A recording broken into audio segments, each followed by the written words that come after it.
Hello दोस्तों, नमस्कार। मेरे YouTube चैनल में आप लोगों का स्वागत है। चलिए हम लोग जो है अपना वीडियो स्टार्ट करते हैं। आप लोग जानते होंगे कि हम लोगों का राज्य की उत्पत्ति का सिद्धांत चल रहा है। राज्य की उत्पत्ति के सिद्धांत में जो है हम लोग दैवीय उत्पत्ति का सिद्धांत पढ़ चुके हैं। आज हम लोग शक्ति का सिद्धांत देखेंगे। तो एक बार चर्चा कर लेते हैं, पिछले वीडियो में हमने क्या पढ़ाया था। हमने पढ़ाया था राज्य की उत्पत्ति का दैवीय सिद्धांत। दैवीय सिद्धांत में हमने क्या बताया था, जो है यह सबसे प्राचीन सिद्धांत है। दैवीय उत्पत्ति का सिद्धांत सबसे प्राचीन सिद्धांत है।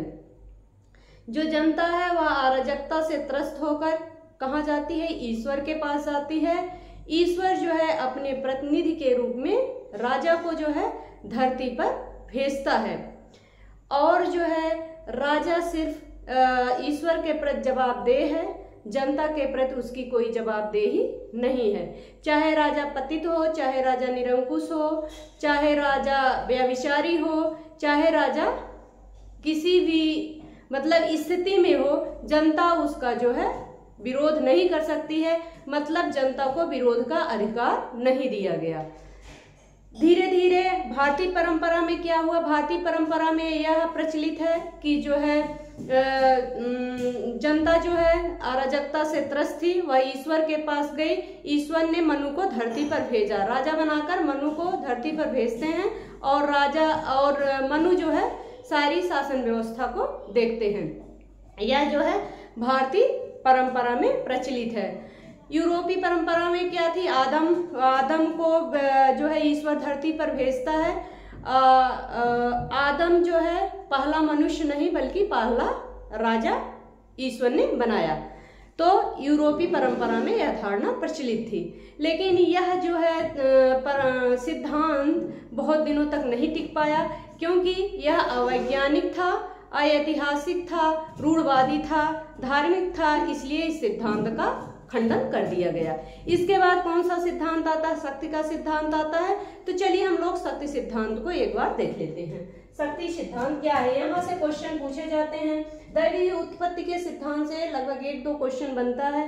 पहला क्वेश्चन तो यही बनता है कि सबसे प्राचीन सिद्धांत कौन सा है, तो दैवीय उत्पत्ति का सिद्धांत है। चलिए देख लेते हैं शक्ति सिद्धांत, राज्य की उत्पत्ति का शक्ति सिद्धांत। यहाँ से क्वेश्चन पूछे जाते हैं। तो चलिए स्टार्ट करते हैं। हाँ, राज्य की उत्पत्ति के शक्ति सिद्धांत की यह धारणा है कि राज्य एक ईश्वरीय संस्था नहीं है। क्या है, राज्य एक ईश्वरीय संस्था नहीं है, यह मानवीय संस्था है। क्या है, मानवीय संस्था है। यह बल प्रयोग से, इसकी उत्पत्ति किससे हुई है, बल प्रयोग से हुई है। किसकी, राज्य की उत्पत्ति के शक्ति सिद्धांत की उत्पत्ति जो है किससे हुई है, बल प्रयोग से हुई है। एक बार फिर से रिपीट कर देते हैं।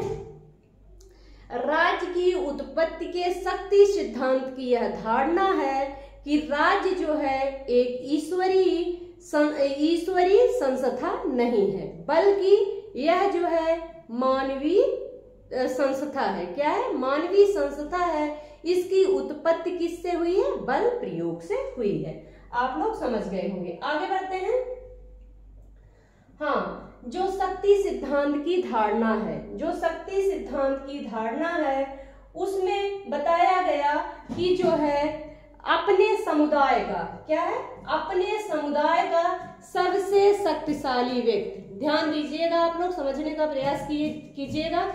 अपने समुदाय का सबसे शक्तिशाली व्यक्ति, अपने समुदाय का सबसे शक्तिशाली व्यक्ति जो है पराधीन बनाकर, किसको पराधीन बनाकर, दूसरों को पराधीन बनाकर, दूसरों को पराधीन बनाकर, दूसरों को पराधीन बनाकर क्या हो जाता है, स्वयं राजा बन जाता है। दूसरों को पराधीन बनाकर स्वयं राजा बन जाता है। अपने समुदाय का सबसे शक्तिशाली व्यक्ति दूसरों को पराधीन बनाकर क्या हो जाता है, स्वयं राजा बन जाता है। आप लोग यहाँ तक समझ गए होंगे। इसको क्या कहा जाता है, ऐसे राजा को सूरवीर कहा जाता है। ऐसे राजा को क्या कहा जाता है, सूरवीर राजा कहा जाता है। ऐसे राजा को सूरवीर कहा जाता है। अपने अनुयायी, आगे ध्यान से समझिएगा, अपने अनुयायियों की सैन्य, अपने अनुयायियों की सैन्य शक्ति क्या करता है, संगठित करता है। अपने अनुयायियों की सैन्य बल जो है संगठित करता है, उसके बल पर अधिक से अधिक लोगों पर क्या करता है, नियंत्रण स्थापित करता है। वह जो क्या करता है, अपने अनुयायियों की एक सैन्य शक्ति बनाता है और उसके बल पर अधिक से अधिक लोगों पर नियंत्रण स्थापित करता है। क्या करता है, नियंत्रण स्थापित करता है। अपनी शक्ति को और अधिक मजबूत बनाता है। मतलब ऐसे धीरे धीरे वह अपनी शक्ति को अधिक मजबूत बनाता है या अपनी शक्ति का अधिक विस्तार करता है। इस तरीके से वह जिला जिला से जो है, प्रांत प्रांत से जो है, प्रदेश प्रदेश से पूरे देश पर शासन करता है। समझ गए आप लोग? एक बार फिर से रिपीट करते हैं। शक्ति सिद्धांत की जो विकास की धारणा है, उसमें जो क्या निहित है, अपने समुदाय का जो होता है सबसे शक्तिशाली व्यक्ति क्या करता है, दूसरों पर नियंत्रण स्थापित करता है और वह एक सूरवीर राजा बन जाता है। जब वह एक सूरवीर राजा बन जाता है तो अपने अनुयायियों के बल पर वह क्या करता है, सैन्य बल को संगठित करता है। जब वह सैन्य बल को संगठित करता है तो उनके आधार पर क्या करता है, लोगों को अधिक से अधिक, लोगों पर क्या करता है, अधिक से अधिक नियंत्रण स्थापित करता है। जब लोगों पर अधिक से अधिक नियंत्रण स्थापित करता है तो उसकी शक्ति का धीरे धीरे विस्तार होता है। वह जो है सबसे शक्तिशाली व्यक्ति के रूप में उभरता है और वह शासन करता है। आप लोग समझ गए होंगे। आगे बढ़ते हैं, इसकी विशेषताएं देख लेते हैं। शक्ति जो है राज्य की उत्पत्ति का एकमात्र कारण है। शक्ति जो है, शक्ति सिद्धांत राज्य की उत्पत्ति के शक्ति सिद्धांत में जो है, शक्ति राज्य की उत्पत्ति का एकमात्र कारण है। शक्ति राज्य की उत्पत्ति का एकमात्र कारण है। राज्य जो है बलवानों द्वारा निर्बल पर अधिकार कर लिया जाता है। राज्य क्या करता है, जो बलवान व्यक्ति होता है वह क्या करता है, निर्बलों पर अधिकार स्थापित कर लेता है। आगे देखते हैं, शक्ति ही न्याय धारणा में विश्वास। शक्ति क्या करता है, न्याय करता है। कौन विश्वास करता है, शक्ति की उत्पत्ति का सिद्धांत। आगे देखते हैं, जिसकी लाठी उसकी भैंस, जिसकी लाठी उसकी भैंस, इस जो है न्याय पर यह विश्वास करता है। कौन, शक्ति की उत्पत्ति का सिद्धांत। जिसकी लाठी उसकी भैंस, इस जो है सिद्धांत में शक्ति को क्या किया गया, अनैतिक शक्ति प्रदान की गई।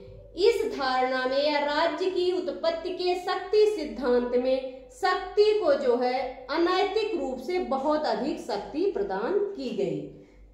आगे देखते हैं हम लोग। यहाँ तक आप लोग शायद समझ गए होंगे। अगर नहीं समझ में आया तो प्लीज आप लोग जो है कमेंट में जरूर बताइएगा कि मुझे समझ में नहीं आया, मैं फिर से पढ़ा दूंगी। तो चलिए देखते हैं। यह धारणा जो है शक्ति सिद्धांत या राज्य की उत्पत्ति का शक्ति सिद्धांत की धारणा जो है यूरोपीय और भारतीय दोनों परंपरा में प्रचलित थी। यूरोपीय और भारतीय दोनों परंपरा में प्रचलित थी। चलिए यूरोपीय परंपरा को हम लोग एक बार देख लेते हैं। राज्य की उत्पत्ति जो है युद्ध से हुई है। यूरोपीय परंपरा में क्या धारणा थी, राज्य की उत्पत्ति जो है किससे हुई है, युद्ध से हुई है। राज्य की उत्पत्ति युद्ध से हुई है। यह धारणा किसकी है, यूरोपीय धारणा है। सर्वप्रथम जिस मनुष्य ने युद्ध में दूसरों को पराजित करके अपना दास बना लिया वही उनका राजा है। क्या कहा गया, राज्य की उत्पत्ति जो है युद्ध से हुई है। जो पहला व्यक्ति किसी व्यक्ति को युद्ध में पराजित करके उसको दास बना लिया वही पहला राजा है। यूरोपीय धारणा, यूरोपीय परंपरा में क्या थी, यूरोपीय परंपरा में राज्य की उत्पत्ति की शक्ति सिद्धांत में जो है बताया गया कि राज्य की उत्पत्ति जो है किससे होती है, युद्ध से होती है, और युद्ध में वह पहला व्यक्ति जो दूसरे व्यक्ति को हराकर उसको अपना दास बना लिया वही राजा है। इसमें क्या एक वो है, पुराने राजा कुशल लुटेरे थे। पुराने राजा कुशल लुटेरे थे। पुराने राजा क्या थे, कुशल लुटेरे थे, मतलब खुद राजा बनकर जनता पर नियंत्रण स्थापित करते थे। आगे देखते हैं, भारतीय परंपरा में बल प्रयोग के विचार को दंड की संज्ञा दी गई। बल प्रयोग के विचार को दंड की संज्ञा दी गई। बल प्रयोग के विचार को दंड की संज्ञा दी गई।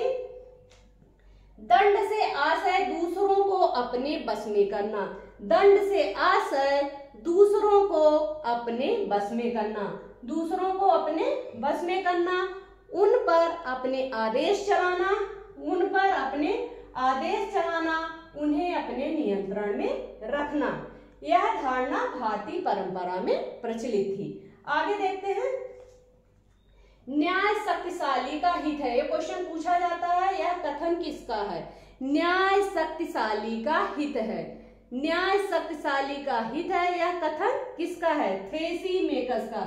न्याय शक्तिशाली का हित है, यह कथन थ्रेसीमेकस का है। इसका विकास देख लेते हैं। अराजकतावादी विचारक जो है, उन्होंने कहा कि राज शक्ति पर आधारित है। राज किस पर आधारित है? शक्ति पर आधारित है। किसने कहा? अराजकतावादियों ने कहा। आगे देखते हैं, व्यक्तिवादियों ने क्या कहा है?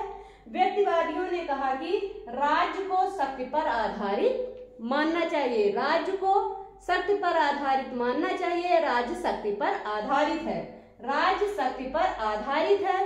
राज्य एक आवश्यक बुराई है। राज्य एक आवश्यक बुराई है। किसका यह विचार है? व्यक्तिवादियों का विचार है। आगे देखते हैं, हिटलर और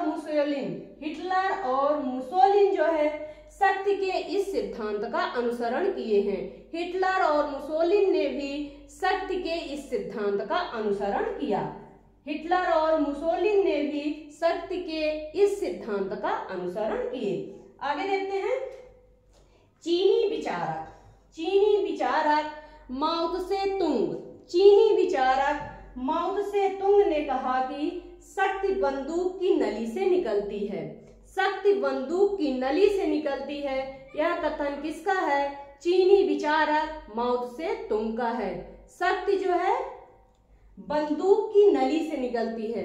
शक्ति जो है बंदूक की नली से निकलती है। यह जो है कथन जो है चीनी विचारक माओ त्से तुंग का है। शक्ति बंदूक की नली से निकलती है। आप लोग समझ गए होंगे। आगे बढ़ते हैं, ओपनहीमर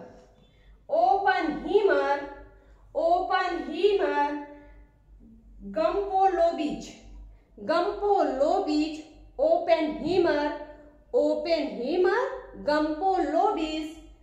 रिफ्जनहाफर